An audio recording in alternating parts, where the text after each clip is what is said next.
I'm now in the Pitan to look for plates that will match Balay Alegria. Pero actually, wala akong mapili. Look at all these Moroccan plates.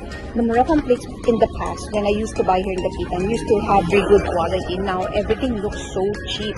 Wala akong mapiling Moroccan plates. I will just buy this for now. So, Mommy Renelin saw my stories and nag-send siya ng link of a place where I can look. Tapos grabe, buti nandun ako sa area.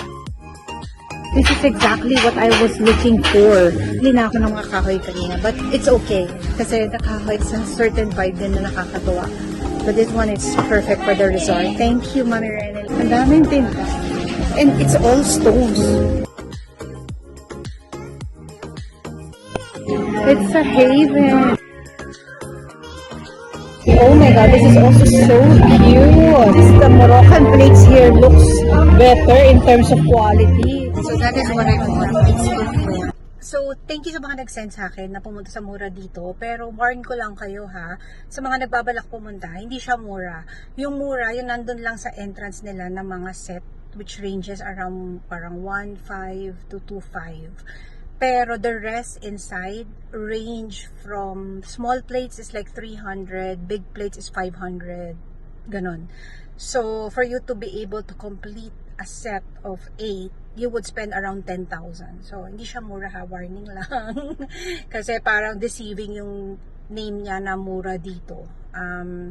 I did not find what they're selling mura. Yung iba nakikita ko online, it's cheaper online. Except the one in the front. So, they're gonna deceive you kasi yun yung mura. The rest is not. I'm giving you a warning kasi baka mamaya dayuhin nyo siya sa Quezon City. Tapos parang excited na excited kayo. May dala kayong 3,000 pesos. Wala kayong mabibili. You're gonna buy a very, very few pieces for 3,000. But if you have like 10 to 20,000 to spend, then go here sa mura dito. Kung nagtitipid ka, the Pitan is still recommended. It's not cheap at mura dito. Sorry guys, but wrong labeling of store. Pero quality naman. Sa totoo lang, doon sa lahat ng kasama ko sa loob, ako lang yung may binili ng kahon-kahon.